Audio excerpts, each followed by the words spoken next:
Official lang inilabas ng Kameda Promotion ang panibagong fight venue sa paparating na laban nitong si John Real Casimero kontra sa Mexican assassin na si Luis Neri. At ayon sa Kameda Promotion, mula Kyrgyzstan ay lilipat po ang buong laban sa bansang Japan. Hindi lamang po ang laban nila Cuadro Alas at Neri ang may lilipat, kundi ang mismong buong fight event. Kasama na dito o yung mga undercard sa nasabing mega bout. Ito yung nakikita ang pinaka-practical na paraan nitong si Kofi Kameda upang matuloy lamang ang nasabing laban. Dahil ayon pa sa batikang promoter ay hindi nito pwedeng patagalin pa ay naturang pag-postpone dahil ang kanilang kapo daw ay nasa huling yugto na kanilang pagte-training. Umaga kung ito daw ay ma-extend pa ng mas matagal ay baka daw masira yung momentum ng dalawang fighter. Siyang ngayong Mayo na matutuloy ang naturang mega bout na gaganapin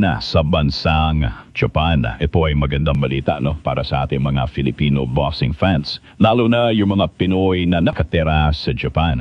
Ay mapapanood po nila ng live ang pinakabigating laban po nitong si Cuadro Alas. Ito na yung magiging stepping stone nito si Cuadro Alas upang may habol pa ang pinakainaabangang laban nito kontra sa The Monster na si Naoya Inoue. Magandang balita para sa ating mga Filipino boxing fans, lalo na yung mga Pinoy na nakatira sa Japan.